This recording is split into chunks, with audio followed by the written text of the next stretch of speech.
This your boy Swan with Design Detox with Deondra, and I have my pastor, Pastor Harris. That's how I know him. We're gonna talk about some business. He owns a business, and we're gonna get into that. We're gonna let him introduce himself. But that's my introduction. That's my pastor. I'm in this thing. I'm up here. You got me, baby. Yeah. Hey, he said we about to go viral. We finna go viral. We about to go. We finna go viral. We finna blow up. Hey, y'all chill. He'll look crazy for the Lord. We finna blow up in this thing, man. We finna go get 1 million views tonight. Yeah. Man, how you doing, man? I'm doing wonderful, man. Thank you for inviting me to be on your podcast. Man, I appreciate you for coming on, man. Absolutely. Yeah, you want to introduce the people, man, to who you are? Yeah. So I got a lot of different titles, but I own a small business in Conway, a few businesses, and I pastor best church in the world. And so that's how I met. That's how I met Dre. What I call him is how I met him is, through the church. Him and his wife are some of my best members. They tithe. They get a time. So thank God for them, and excited about being on your podcast tonight. But I don't want to talk too much about myself, but I got a few things going on. That's what it's for you to talk about yourself. Come on, man. Yeah. So my company, we employ about 120 people, and I got a small rental property business. We got about 160 doors, and so we doing a little something. little something, y'all. Hey, no, man. So, and that's why you're here, though, man. So the point of this, man, I know you watch some of the episodes, man, but right. We like to go deeper than design. That's my slogan, man. But this podcast is Design Detox. So the detox is, the whole myth of, it just takes the whole design stuff and you'll blow up. You'll get those millions. Right. But it's like, speaking of millions, right. Hey, how do I even get even to the thousands? Right. You know what I'm saying? Like, what did it even take to even get there? Right. And everybody has their journey. And hey, that's what you're here for. We're gonna dive into it. Right. And we can just jump straight into it with, like, as you were saying, what you're doing now. Mm-hmm. Let's talk about it. Like, where are you at in life now as far as this business and stuff go? Yeah, so I see a lot of I don't want to call them get rich quick schemes, but it's a lot of people selling information, you know what I'm saying, on how to flip properties or how to buy rental properties and even traditional businesses like my construction company. Most of the people who are giving the advice on those types of businesses, don't actually own businesses themselves, right? And so you have people writing books on how to be successful in certain areas when they haven't proven that they could actually even do it themselves. And so I think that it's definitely better to talk to somebody who has done it right from the ground up and can kind of walk you step by step. And honestly, I think most people who have really done it, they're not trying to make money off of people by giving them advice. You know what I mean? Like they're making, significant money off of their business every day. And so I think that we got to pay it forward and share the information so that other people can live their dreams too. I got you, man. So, construction business, own a couple of properties. That's where we're at. Married with how many kids and all that? Yeah, married, got 4 kids. 3 have graduated college, and they're actually working in the construction industry also. And my youngest is going to be a junior at high school. And just for y'all FYI, you know what I'm saying, I got more than a couple of properties. You know what I'm saying? A couple is 2. I got 2 times 70. Yeah. Let them know. Yeah. 20 years ago, I had a couple of properties, you know what I'm saying? But today, you know what I'm saying, it's more than a couple. And the only reason I say that is because, man, it take a lot, you know what I'm saying? Like a lot of sacrifice and hard work and self-denial, you know what I'm saying, to accumulate the amount of doors that we have, and you know, a lot of good relationships and a lot of due diligence, and so not from a place of pride or bragging, but yeah, we got more than a couple. I got you, man. That's really a really good segue because you said it takes a lot of sacrifice and all that. So we know where you came from, Right? Let's go ahead and jump 20, 30 years ago, however long, you know, Right. that younger self, Mm-hmm. because you didn't grow up. Nobody handed this down to you. No. So when I started my company, right, my wife was working at Children's Hospital as a nurse, and we basically started out taking her check, you know what I'm saying, and paying people, not paying, you know, paying our bills late, not, you know, things like that. And so, no, we didn't start with any capital. I remember going to the bank and asking to borrow $5,000. You know, just trying to make it through the first, you know, month. You know, it's kind of what my payroll was running, about $5,000 a month at the time. Now it's about $130,000 a week, but at the time it was about $5,000 a month. And so I remember going to the bank, and I won't say the bank. Well, I can say the bank's name. They don't exist anymore. But Metropolitan National Bank. That's the bank I went to. Y'all should have loaned me some money. But yeah, they loaned money to the wrong people. They went out of business. But That's right. so I went to them and asked them to borrow $5,000, and they come back and say, well, hey, if you put a CD in the bank for $5,000, we'll loan you $5,000. I said, if I had $5,000, I wouldn't be asking y'all to borrow $5,000. Wow. And so that's, you know, 22 years ago, and so it you know, in the last 22 years, man, you know, I started with me and one guy, and it was a, you know, constant cycle of you know, working and getting paid, getting paid. And I think the one thing that I'll just start out by saying about owning your own business is a lot of times people think when they make some money that it's their money, right? And it's not your money. The money belongs to your business, right? Two separate entities, right? You got you personally, and then you have your business, which is a different entity. And a lot of people operate with their business as if they're one entity. The business is them, and so whenever the business gets some money, they think it's their money. Right. And so that's one thing that I've always been able to keep separate. That, you know what I'm saying, I treat my business like it's a business. You know what I mean? It's not a hobby. It's not something I'm doing on the side. It's a business. So we operate it like a business. I get a check every week. You know what I'm saying? Right. It's like everybody else. I don't pay everybody else, and I get what's left. Or I don't, you know, I don't have a company debit card and just go to the movies and swipe my. You understand what I'm saying? I understand. Yeah. Yeah. So I get a check every week. My family, we live off of the check I get every week. And so, you know, if we make $1 million one month, my check is the same. If we make $4 million the next month, my check is the same. If we make $400,000, my check is the same. Yeah.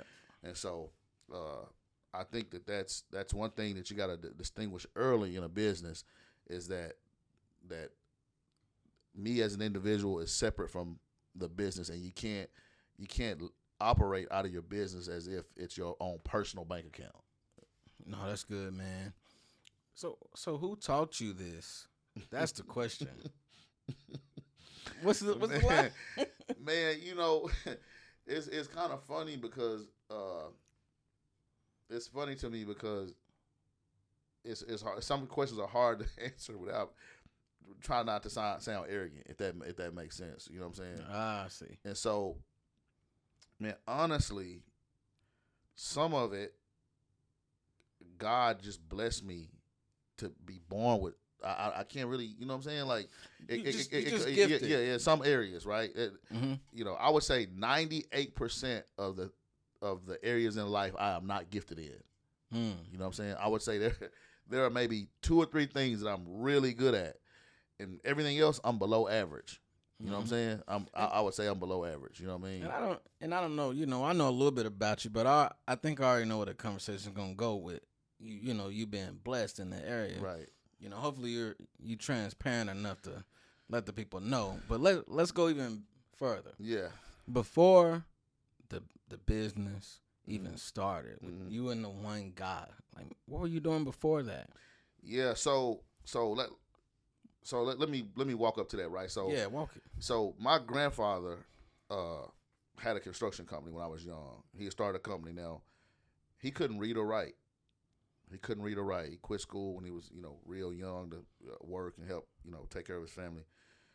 But and so he started a construction company. So in the summer times, man, I would work with him Christmas holiday. You know what I'm saying? And so it wasn't a huge construction company, but it was a he had uh, 10, 12 employees, and they did stucco work. And so I really learned a work ethic, what I'm saying, from him, and started to somewhat understand uh, how to deal with people, and how to not deal with people, right? And Now, about how old are you at the time? so 14, Wow. yeah, so 14. And so I'm working around a lot of older guys, you know what I'm saying, and I, just learning how to deal with people, how to talk to people, how not to talk to people, how things that I saw that were good things I saw that were bad things. So at a young age, I was starting to distinguish in my mind, okay, here's how you motivate people, here's how you don't motivate people, here's what makes people want to work for you, here's what makes people not want to work for you. I'm kind of weeding through that at a young age, and so my family wasn't. This is my dad. This is my grandfather on my dad's side, and so I never lived with my dad. Him and my mom never were married, and so that was a different situation. But my mom, we didn't do well. You know what I'm saying? Times we stayed in a hotel. I always lived in housing authority apartments until I was about 13. And so when I was 18, man, I got in the streets. You know what I'm saying? Started hustling. You know what I'm saying? And did pretty well at doing that. You know what I'm saying? And then I started, having kids, and I was like, man, I didn't want that life for my, you know what I'm saying? And that my kids were really, really, important to me, and I just, didn't want them coming to jail to see me and somebody else raising my kids, and so, man, I got out of that. Thank God, God's grace, and really God's grace, you know what I'm saying, that I got out of that lifestyle without going to jail or having to do any time or not catching any charges, any felonies. And it was really, you know what I'm saying, when I say it was some God's divine intervention, you know what I'm saying. And so I ended up, a good friend of mine, man, had got into the into the concrete business. And I was working for my dad, my grandfather. And if anybody ever worked for a family, that's hard. Mm-hmm. It's hard to work. You got my grandfather saying that it's he running the company, and my it's just and so I didn't see any daylight, right, for a long time, from a control standpoint, and I wasn't really able to dictate how much money I was going to make, and so I was like, I didn't want to go in competition against them. Mm-hmm. So I didn't want to go in the same business and be their competition. So I found my own lane, and I didn't know anything about the business. Concrete, knew nothing about it. Hadn't ever worked in it, but man, if the dream is big enough, the facts don't matter. That's good. Mm-hmm. That's good, man. So you have this dream. I mean, but what is this dream? What did it look like? So man, I tell people this all the time. Like, man, thank God that we can't see in the future, right? If God would have showed me how hard it was gonna be, I wouldn't have done it. You wouldn't have done it. Mm. You know what I mean? So thank God, right, that we can only see today. We can't see tomorrow. We're gonna see one day at a time. And so, man,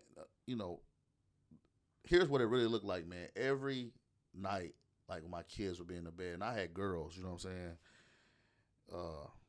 I go, they be sleeping.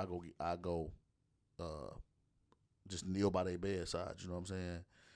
And I just look at my girls, man, and just think, whatever I got to do, you know what I'm saying, to get them the life that I didn't have. You know what I mean? Mm. And so truthfully, like, that's what it looked like. Like, it was just, man, every night, just looking at these girls and be like, hey, man, one day they're going to go to college. I want them to go to college and not have student loans. I want them to get married and have the wedding that they want. You know what I'm saying? That's right. All these different things I had in my mind about, how the life I wanted to give my kids. And so, man, it wasn't really revolved around, I wasn't being driven by money. I was being driven by a purpose bigger than money. You know what I'm saying? You know what I mean? I want to have freedom that when my kids have a assembly at school, I can go. I don't have to Mm-hmm. miss that. You know what I'm saying? When they need to go to the doctor, I don't have to have somebody to take them. I can take them. You know what I'm saying? That's Like right. all these different things, man, that weren't really attached to money. It was just Purpose. yeah. And so they say money's not a good motivator. And we got to have money to live. You know what I mean? But in reality, man, the watch that costs $30 tell time just like the watch that costs 300,000. That's right. Right? The car that costs 10,000 get you to the same place. You know, and so it's perspective, right? And what I think people will really find out is that if you're unhappy broke, you're gonna be unhappy when you get money. Mm-hmm. Dang. That's for real. That's good, man. Purpose. Man, as you're talking, I've heard something similar to this. You definitely said it on Sundays. But my question in that is, like, why did it take having a kid? But not even that. But if somebody's watching this Mm-hmm. and say they don't even have the kid yet, but they're Right. going through this, like, Right. I mean, maybe even you telling your own self, do you think, hey, you could have told yourself something before you had the kid to like get a Right. certain mindset, you know? Yeah. So it's not the same thing for everybody. Right? Some people have kids and they get to where I am, but it's not their kids. You know what I'm saying? Like you got to find something, man. Okay. Yeah, I get you. yeah. And so get I study like really successful people. Like I was telling my 16-year-old today, I said, man, I want you to take today. I said, I want you to take today, and all I want you to do is look at Kobe Bryant and his work ethic. I said, look at what people said about him. Just go find all the videos you can on YouTube about his work ethic. You know what I'm saying? And what was driving him? What was driving him to do that? What's driving Elon Musk right now? It's not money. He's the richest man in the world. What's driving Jeff Bezos to get NBA basketball? It ain't money because he got plenty of money. What's driving Donald Trump to be the president? It ain't money because he got plenty of money. You know what I mean? So what's driving these people, man, who have more money, you know, Bill Gates, more money than he ever going to spend? Why is Warren Buffett still going to the office every day? Yeah. Right? He worth, you know, 70, 80, 100 billion dollars. So why is he still going to work? It ain't money, right? Because he never going to spend all his money, right? But he's found something, man, in his life that gives him purpose, and it's not attached to money. You know what I mean? And so for whoever that person is that you're talking about is watching, they got to figure out what that is. You know, for me, it was my kids. You know what I'm saying? For them, maybe it's a charity. Maybe they want to help cure cancer. Maybe they want to help cure diabetes. Maybe they got a grandfather that died from Alzheimer's. I don't, you know what I'm saying? I see. But whatever that, you got to find something that's in you that's pushing you. For Kobe, man, it was really, I really believe what was driving him was being better than Michael Jordan. like it was, you know what I'm saying? To a place of where he was obsessed with it.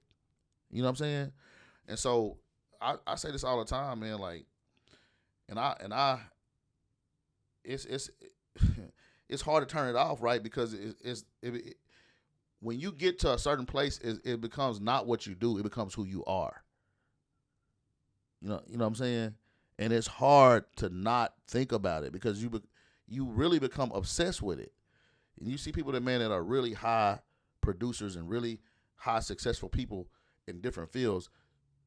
If you ask people about them, they'll tell you that they think they're crazy.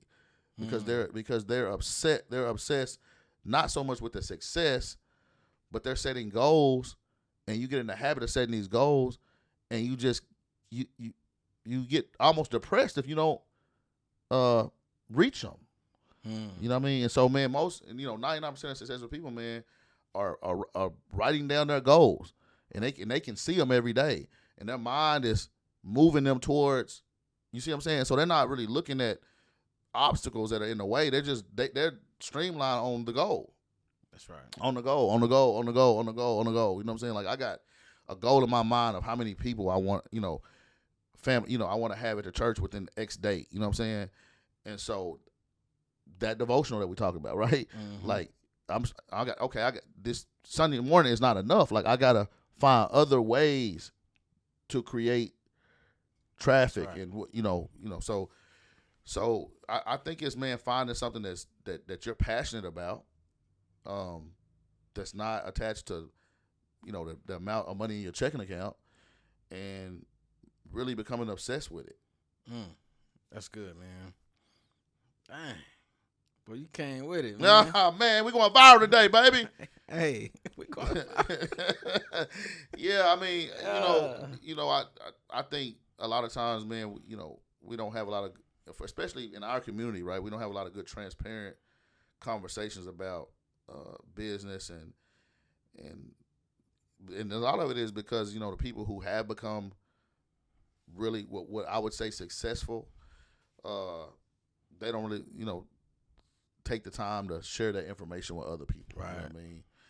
You know what I mean? And we, when you become to a certain place, you got a lot of irons in the fire. You are busy.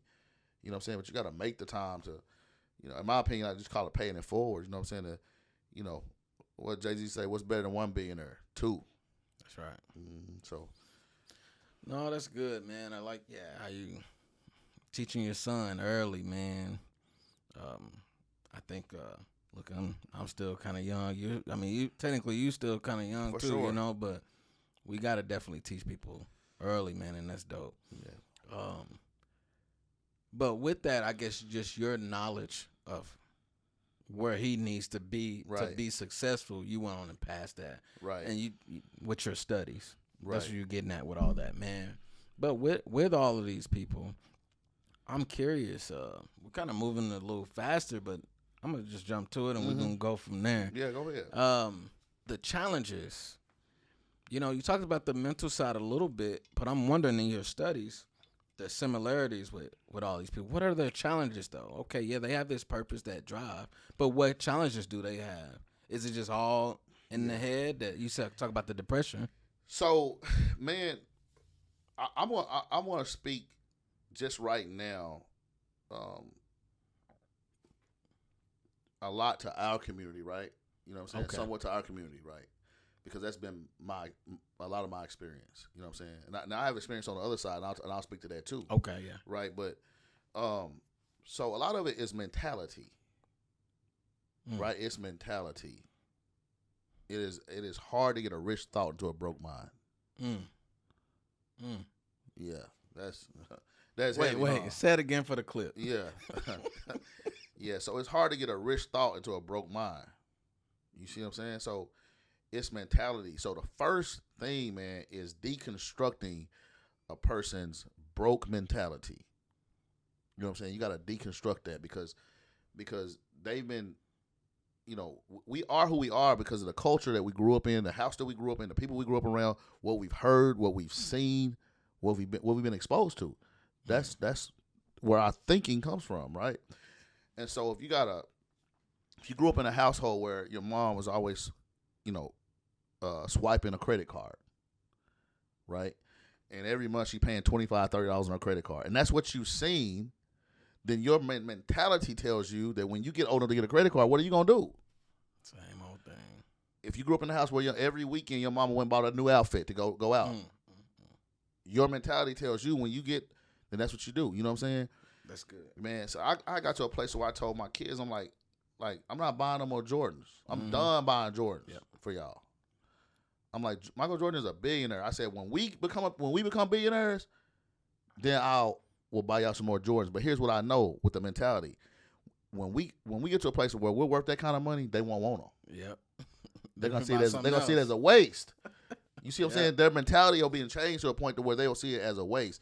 They'll realize that the shoe don't make them; they make the shoe. You see what I'm saying? And so it's mentality. It's mentality. So the first thing, man, is to deconstruct a broke mentality. It's to deconstruct that, and to start to get people to understand what things are really valuable, right? So 90% of people, 90% of the women that I know have a purse that's more expensive than the money they got in the purse. Hey man, you coming to preach on here, ain't it? I'm just talking about this. I'm just talking about this paper out here, man. I'm somebody to get this paper. You know what I'm saying? Yeah. So if you got a $1,000 purse and you got $200 in the purse, how much sense do that make? That don't make no sense. That makes no sense to have a purse that's more expensive than the money in the purse. So when you start thinking about, you got your hair done, you got your nails done, you got your purse, you got your outfit, and all that stuff is more expensive than the money you got in the bank, it's crazy. You know what I'm saying? Or the car that you got parked outside your apartment. You know what I'm saying? And you hitting on it, man. We're more surface level. The point of this podcast, that's why I like this. People are so surface level people that they just. Yeah, you know how much jewelry I own? None. A wedding band. You know how many chains, niggas I got? None. I don't. It's all depreciating assets. Why not take that money and put it in a duplex? You know what I'm saying? Yeah. And in 15 years, the duplex gonna pay me $2,000 a month for the rest of my life. For the rest of my life. Now, if I'm getting $2,000 a month for the rest of my life, that money gonna come in forever. I can take that $2,000 and buy a Lambo, anything I want to buy. And guess what? Next month the money gonna come back in again. Instead of, you know what I'm saying? And so we our community are the biggest consumers, right? But the dollar only stay in our community 6 minutes. 6 minutes. So 6 minutes after black people get their check, it's gone. They gone. Where they go with it? They go to a check cashing place that we don't own. They go to a gas station that we don't own. They go to a car lot that we don't own. They go to a clothing store that we don't own. They go get their hair done at a place that we are renting from somebody else. Boy. You see what I'm saying? So the money don't circulate in our community, man, because we don't have any ownership. The reason we don't have any ownership, man, is because we don't save enough. You know what I'm saying? So we would rather look rich and die broke. So why black people, man? Why take so long to bury them? Because they waiting on people to come in town. They trying to get the money together. Exactly. To have the funeral. Yeah. You know see what I'm saying? Where white people would take $100 a month and buy a life insurance policy for $500,000. We take the same money and buy a burial for $8,000. You see what I'm saying? Just people running game on us. Same money. Yep. You know what I mean? The payout is less than 5%. So instead of buying a burial policy, why not take the same money, buy a life insurance policy? Yep. You know what I'm saying? A term life insurance policy. And, so you didn't ask that, but I'm just, do your thing. Yeah, we yeah. here. Yeah. Teach the people. So I'm just saying we got to change our mindset. Right, for sure.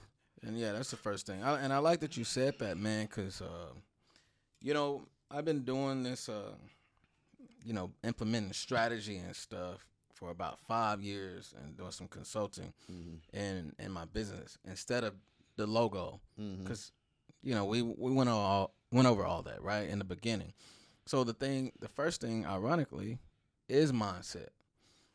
One of my coaches taught me about the money mindset, and you kind of hit on that. Like, if you with somebody, if I got a client right now and I'm asking them, hey, what was that experience like growing up? How did your parents spend their money? And you were hitting on that because that's what taught them. You do have to deconstruct, as you're saying, but that's always the first thing. It's the mindset, and more particularly, it's painful, the right? money It's mindset. painful for people, man, because change is not easy. It's not easy to change what you've been doing, right? If you've been used to going to Kohl's and Belk's every single week, or eating at Chick-fil-A 4 or 5 times a week instead of cooking, or you know what I'm saying, or whatever it is, getting a 30-pack every Friday, whatever it is, change is difficult. And so, you really gotta invest your time in the people who genuinely want to do something different. Yep. You know what I'm saying? Man, it's a guy named Earl Nightingale who wrote this book back in the early 1900s, and he was like studying the most successful people, and trying to find out what was the common thing that they had. You know what I'm saying? And it wasn't education. It wasn't they grew up from a family with money. It wasn't any of that. I mean, the one thing that all successful people, common trait they have is persistence. But he says something in this book, and here's what he says, man. It's profound, you know what I'm saying? And a lot of people disagree with it, but when you grow, you'll get it. He says, "You are where you are because it's exactly where you want to be, whether you're willing to admit it or not." That's good. You are where you are because it's exactly where you want to be, whether you're willing to admit it or not. And what he was really saying, man, is that people who don't want to be where they are, they're gonna do something about it.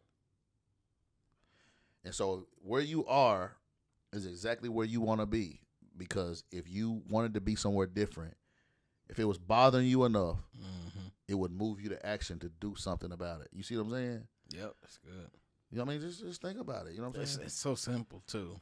It is. Yeah, if I'm in a restaurant and I'm not being treated right, what am I doing? I'm gonna get up and leave. Yeah. Leave. I mean, there's others. Leave. Okay. Maybe we can fight this. Anything. What are you gonna do? You are where you like are. it. This is where you want to be. I like that, man. That's dope, man. Man, I told you before we got on. I said, man, we could take this conversation all kind of ways, but I love it, man. this is I love great, it. man. I got information for days. I love it. Okay, yeah, we know. Okay, we know about you. We know enough about you. A little bit. Yeah, we know enough. A little bit. We can't fit all of who you are up in this pod. We probably got to do a part 2. But I got a couple more questions for you, man. And we'll just see where that go. More into the business side. And we can pick any one of your business, whatever you want to from this perspective. But, like, what are the challenges that you're having inside, I don't know, say that you can talk about, the construction business? Yeah. So I think a challenge in any business is going to be growth, right? Capital for growth. Like, it takes money to grow. You know what I'm saying? If you got to hire more people, if you got to, if you need more software, if you need more space, if you need more inventory, if you need more equipment, you know what I'm saying? If you need another facility, like all these different things, they take capital. You know what I mean? And so in a lot of businesses, man, if you're not in a let's just call it a transactional business where I have something and you get the money back immediately, right? Even in those type of business, you got to have inventory, right? If you're at a gas station, you got to buy the fuel up front. You got to buy the candy up front. You got to buy everything up front, and then as you sell it, right? You know what I'm saying? You're getting the money back. So in order to grow, right? If I got one gas station and that one is doing well, but I want to open up a second gas station, right? I got to have capital to buy the building, put the gas tanks in the ground. You know what I'm saying? All these, whatever it is, a Chick-fil-A, you name it. And so a big struggle in business, man, is with growing. You know what I'm saying? Is scaling growth is having access to capital. You know what I mean? So how do you get access to capital? You know what I'm saying? That's another struggle for people in our community, right? Because they don't know bankers. They daddy wasn't college roommates with a banker. Or they, you know what I'm saying? Like they, all these. Got you. Yeah. So how many, African-American bankers, loan officers are there in where we live in Conway? 0. The number is 0, right? And so you got to go out and, meet people and develop relationships with people, man, beyond social economic classes, beyond the country club, beyond where you grew up. You know what I'm saying? You got to get out of your comfort zone and got to go develop relationships with people so you can find access to capital so you can grow your business. You know what I mean? And so I would say that's the number one struggle for most small businesses. And my business wouldn't be a small business at this point, but my initial issue was access to capital. And even now, you know what I'm saying, I don't have capital issues, but there are times where I'm owed millions of dollars. You know what I'm saying? Where that's, and I need it. You know what I'm saying? And so I don't think that issue ever goes away, right? Because the more you grow, the more you need, the more money you need. What do you mean? Oh, you just waiting? Yes. Yeah. So the money's been made, right? I think vendors for Walmart are on like a net 180. Break all this down. Yeah. So net 180. I think if you're a vendor for Walmart, you're on net 180, right? So let's just say you are Act 2 popcorn, right? You're which is owned by the company in Russellville. I can't think of the name of it. Whatever, yeah. Yeah, where everybody work. Anyways, so when they ship 1,000 cases of Act 2 popcorn to Walmart, I think they're on like a net 180, which means Walmart is not going to pay them for 180 days. Oh. You know what I mean? I think if you're a vendor for them, it's somewhat like net 180. You know what I'm saying? I don't want to get sued allegedly, you know what I'm saying? Right? It's Well, like yeah, it's a certain turnaround before you get your money. Yeah, that's I right. got you. That's right. And so, in my business, it's pretty much net 60. Right? It's like net 60. So we do the work, we send an invoice in, it's probably about 60 days for it's turned around. Yeah. Wow. Well, my bills are net Friday. My payroll's every Friday, you know what I'm saying? Right? And so, for a lot of people, man, it's just they don't have the capital to grow like they can. They don't have access to capital. And so for us, in our community, we don't have family that's got 100 acres of land they can put up so we can borrow some money. You know what I mean? We don't have generational assets like that we can say, okay, I want to put 20 acres of land up for my son to get a line of credit at the bank for $100,000. You know what I mean? And so for most business owners, man, small business owners, like that's the biggest hurdle initially is the capital to sustain their business and to grow their business when they got to wait to get paid. I see. Man, this is good. Look, yeah, we turned, but I'm finna ask. I probably got more than That's two. many as you need to ask. Funny. No, like, okay, I'm understanding this now. Okay, I gotta wait 60 days before I get this. But from my understanding and my small experience especially versus yours, I feel like, did a company grow too fast to be in that position knowing that's how it worked? Are you following me? Yeah, so or now you trying to get ahead? you got to make a decision, right? You got to make a decision because here's so so there's a big gap between small business doing small business and big type business. You know what I mean? So for example, residential concrete people, right? They get paid every week. Right? But when a residential guy go do a concrete job, man, they may pay him $2,200 for a week's worth of work, or say he may make $6,000-7,000 a week. Well, commercial concrete people who are really in the commercial concrete business are doing $400,000 or $500,000 a week. And so quite naturally, the guy who's really thinking from the right business perspective, who's in the residential business, is saying, okay, eventually I want to grow to be where I can do commercial work because the money is exponentially greater. You see what I'm saying? Yeah. And so where he might not never make enough money in the residential you see what I'm saying? So at some point you gotta cross that line and say, you know what I mean? I see what you're saying. Yeah, so and that's where that transition is. It's bro, I've been trying to figure this out, but that makes sense. Yeah, maybe I didn't ask the right questions to some other folks. I get it. Yeah, I get it. Yeah, so in my whatever my industry was, right? Like I would find out like where is the real money in this industry? Like where's the real money? Like where's the real money? Where I'm spending the same time, I'm making 3 times the money. Yeah. So I could have said, man, you know what? I don't want the stress of waiting 60 days. I just want to get paid every week.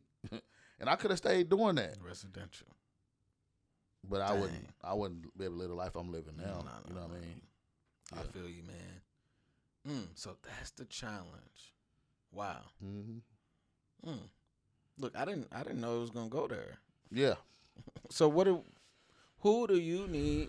You talked about knowing bankers and stuff. Who do you need to know right now? Anybody, even if you know them, know of them, and you never would be able to meet them. But who would that person be that you need to know to be in a better position, like ideally?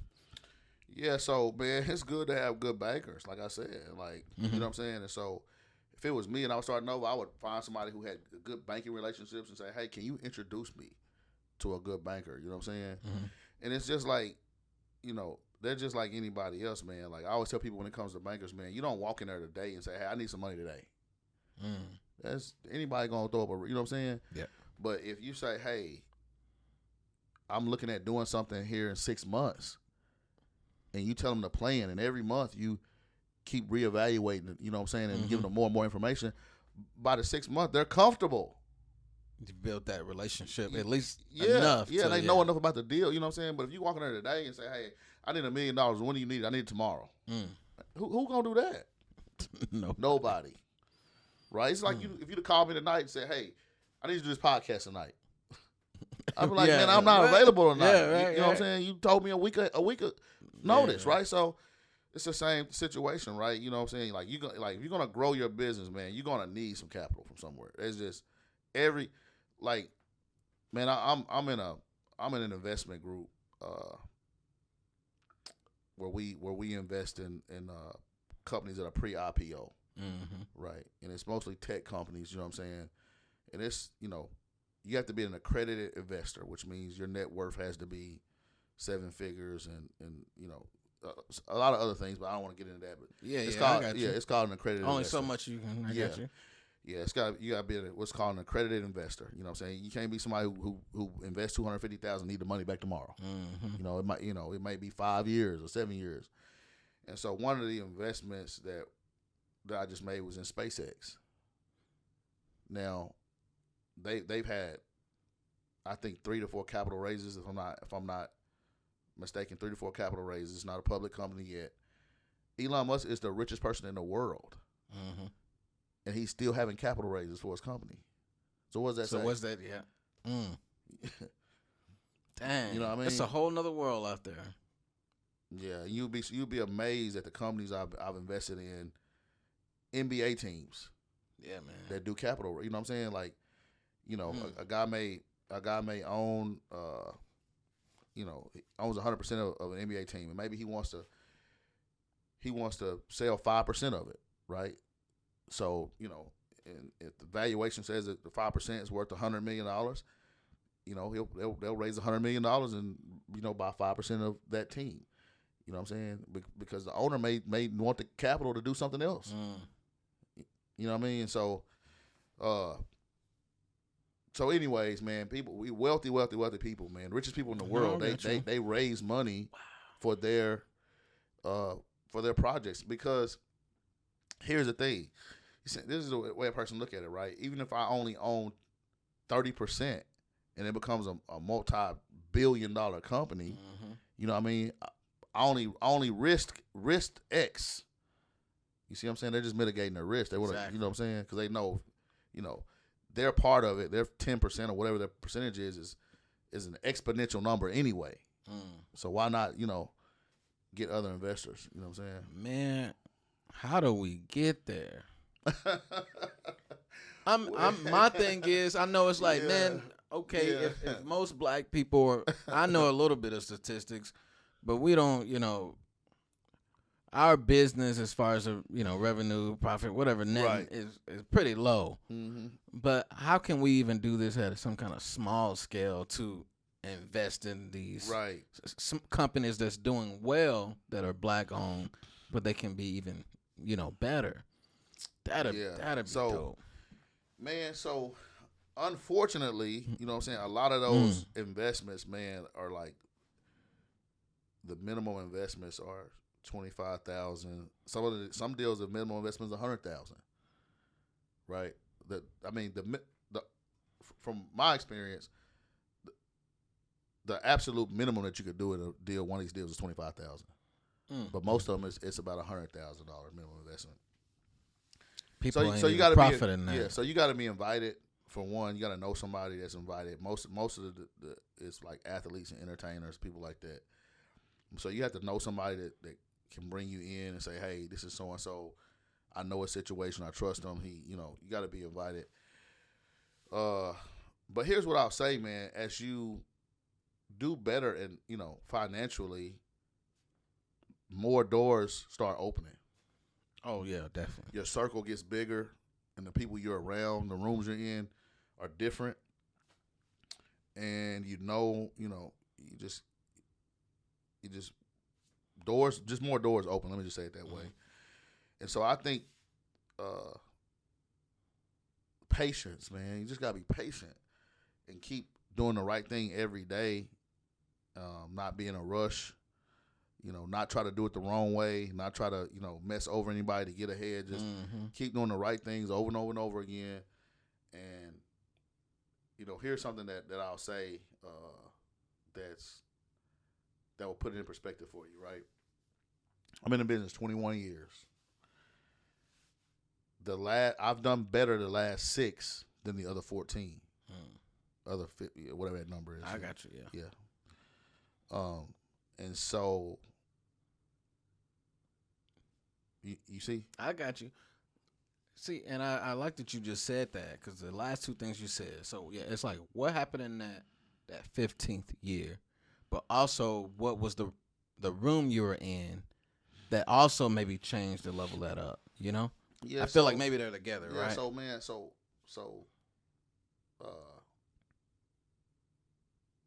like this is a way you could. So a guy told me this about preaching one time, right? Mm-hmm. He was like, "Man, you're not getting to preach every day. You're not getting to preach every week. You're not getting to preach every month." He said, "Man, but just it's like a guy told his son one time.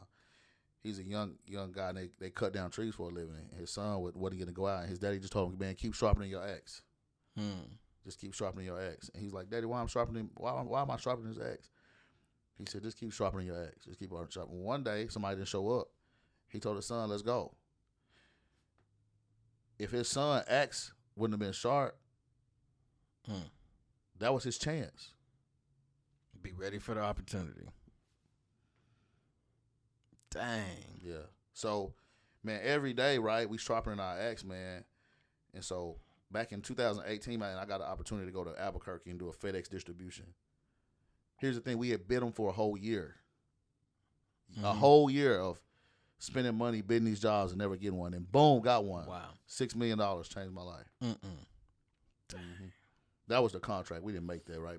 But no, I got you, but yeah, still. but it, you know, it ever since then it's been, you know what I'm saying, like, because one, I mean, I was going out there like every other week, you know what I'm saying, because it was a tough deal for a lot of different reasons, but once you do something like that, it puts you on another playing field, another level. So when people start hearing, man, you doing this kind of work, the trust in you becomes greater. You know what I'm saying? That makes sense. And so, man, you just gotta. That's what I say, man. I hit singles every day, and every couple of years a home run will show up. But I ain't looking for it, but it'll show up. That's what you're saying. You see what I'm saying? So many people looking for home runs, man. They go out of business trying to hit home runs. So just hit singles every day, and then when that home run show up, you know what I'm saying? So I'm like, just kind of do it like this, right? Say every 3 or 4 years a home run show up, man. In 20 years, a whole bunch of singles and a whole bunch of home runs. You score a whole bunch of runs. 4 home runs and a whole bunch of singles in over 20 years. No, I got you, man. That's a lot. Boy, that's good. Yeah, and so I have a lot of conversations with people who do better than me. Well, yeah. Yeah, and a lot of them don't do better than me financially, but they're smarter than me in certain areas that I need. You know what I'm saying? And so it's really not about how much money they make. It's just about the information they have. You see what I'm saying? So some people only want to be in the room with people who make more money than them. No, we need to be in the room with the people who got the information that we need. That's good. Man. All right, man. We can't end it there. I don't know. I mean, we didn't talk about church much, but I'm curious of your charitable maybe things that you do in the community and stuff like that. I'm sure you got something. I probably never heard of it. Yeah, I mean, so man, just our church alone, like I don't know any churches who give their members $250 a month who are on Social Security. You know what I'm saying? Yep. I mean, we do $5,000 a month, and just direct money to our older members. You know what I'm saying? Like, what's the church name? They don't know. New Generation Church, Conway, Arkansas. Blow it up, y'all! Blow it up. You ain't said no company. You ain't say your company name or you being low on it. Yeah, okay. I just man, he been undercover, yeah, y'all. Yeah, I just don't want to come off as arrogant. You know what I'm saying? But man, this the help folk, man. Right. They already know they trying to get to where you at. You know how the old folks say you trying to get to, like you said, that opportunity. Right. Yeah. I don't want to be calling my phone talking about, can you help me? No, I'm just joking. Yeah. So the name of my company is Harris Trucking and Concrete Construction. I got a property company called TADS and one called Traycorp Properties and a few others. But yeah, as far as the community, man, we give to deliver hope. We buy a lot of shoes and clothes for schools around Conway, man. We give the football team. We give to the basketball team. I donated a building to UCA. They named the building after me. You know what I mean? Wow. Yeah, so we built the building over there and donated to the school, and so it's called the Harris Athletic Facility. So we do a lot, man. I don't like talking. I know about people all it. don't. I know, yeah. But we do a lot in this community. We do a lot in this community, man. Thank God that He's blessed us to be in a position. Good, yeah. You know what I'm saying, to be able to give back. And man, hopefully, man, my dream, you know what I'm saying, one day is to have a facility for young kids to go, man, for free. You know what I'm saying? Like, that's my dream one day is to be able to open up a place where kids can go use the computer. You know, how many kids don't have a computer or internet at home? You know what I'm saying? That they can go after school and do their homework, and you know what I'm saying, for free. Look, when is that happening? Man, how much we need for that? Yeah. Man, so to build a facility, man, we don't really need the money for that part. We just really need the money to run it, right? To pay people to be there and to provide food and stuff like that. So it will be a yearly thing, you know what I'm saying? And so, man, I want to get to a place to where, you know what I'm saying, my residual income is at a place where I'm not having to beg people for money every year. You know what I mean? I just don't like the way that feels, you know what I'm saying? When people are like, oh, here they come again, you know what I'm saying? And so that's kind of the thing with the rental property, man, is it's a passive income lifestyle, and I'm hoping that I can allocate some of that money to do some things in the community, man, where people who are less fortunate get the same opportunity as, you know what I'm saying? Because, man, some people are behind from the get-go, right? They don't, they're just, we can't control what situation we grew up in, who our parents were, how much money we kids don't have no control over that. So we want to, at some point, try to even the playing fields a little bit. That's good, man. Man, I like this. I don't know what they call these kind of questions, just to kind of end it, because you did great, man. You dude. This guy, man, we just having a conversation. I know, man. It's a lot of little gems. Yeah. If you didn't hear nothing, I don't know. Give me a thumbs down on the YouTube. Right. Give us a thumbs down. Right. But yeah, if give us a thumbs down. We ain't No, talking man, about nobody having sex with nobody and nobody. You know what I'm saying? We ain't talking about Kendrick Lamar and Drake. Man, I think, man, there's a lot of things that are very powerful here. But I'm curious, man. I like this little easy question here. Like, you talked about your life, but I'm curious what you would say to your 14-year-old self, man, or that 13-year-old self. Just in maybe the worst time of your life. Yeah, that's ironic that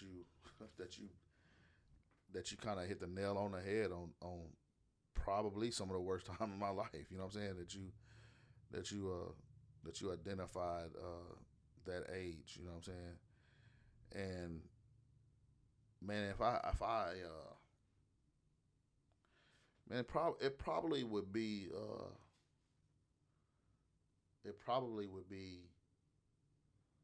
to start really learning how to forgive. That's if I could go back, you know what I'm saying, to 13 and 14, that's what it would be. It would be to start forgiving now.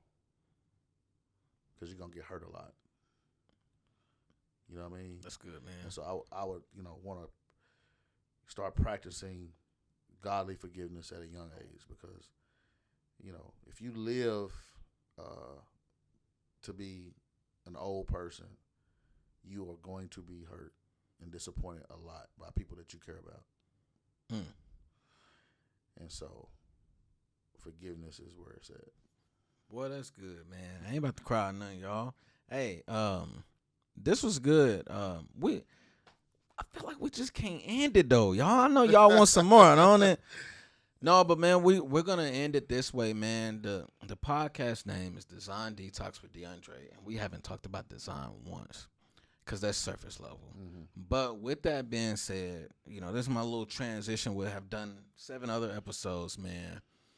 What can you tell the people about design even in your life from the perspective, kind of like I'm saying, it's surface level. Mm-hmm. Everything else kind of made that up.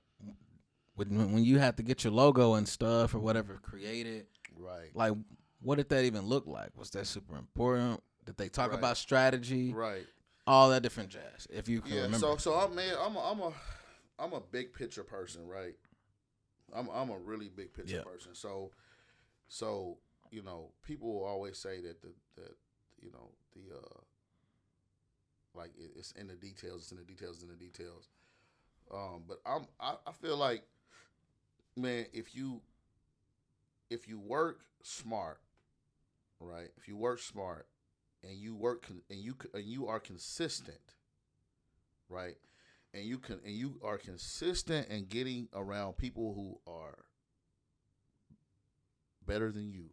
And what I mean by better than you, who have better habits, Mm-hmm. who get up early, who are consistent in what they do. They read every day. Yep. They're consistent. Boom, boom, boom. Every day they're consistent. There's consistency in what they do.